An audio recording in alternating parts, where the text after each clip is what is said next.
Trafalgar Square. Well, let's take you to James Kirchick, who is a US political commentator and author, who joins me now from the US, from Washington. Good to have you with us, James. President Trump, no doubt, will be very happy with yesterday. The pictures, the royal welcome that he's received. He'll be protected, I think, from these protests that we're seeing here in London. But I wonder what else he wants to get out of this visit to London.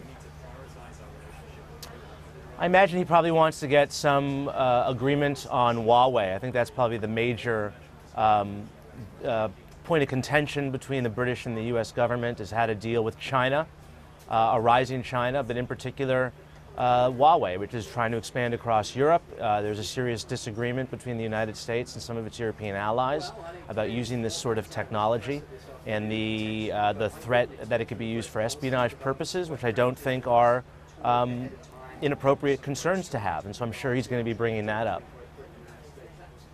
Is there a genuine ongoing concern being expressed in the US that future sharing of intelligence could be compromised if Britain goes ahead with Huawei?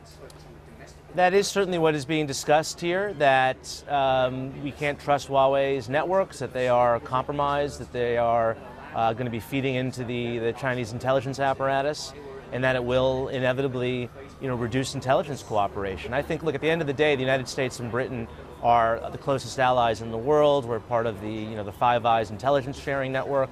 I'm sure they're going to be able to figure something out, because that ultimately is I think, what's most important about this relationship. I think it overrides Huawei, so I would hope that they can reach some sort of accommodation on this.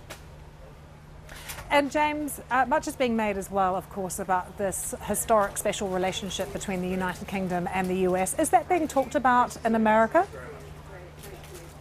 Yeah, I do. I mean, look, this is the oldest, I think, most important relationship that we have as a country in terms of our security partnership. Certainly, in terms of our allies in Europe, Britain is the closest. And look, I think Donald Trump is obviously a very difficult personality. He's not very polite. He is certainly, rocking the boat. He's bringing out all these protests, which are not, very nice to see. But I think at the end of the day, the interests and the values that the United States and Britain share are enduring, and they're long-lasting, and they're going to last, beyond whoever the occupant of the White House is. Will he be bothered by these protests, James?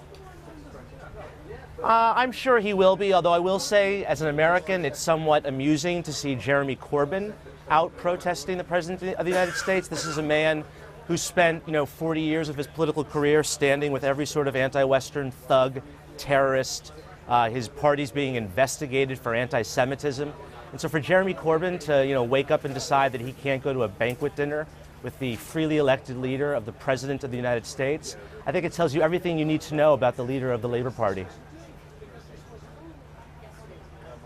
James, good to have your thoughts. Thanks for joining us from Washington. James Kirchick there. Thank you.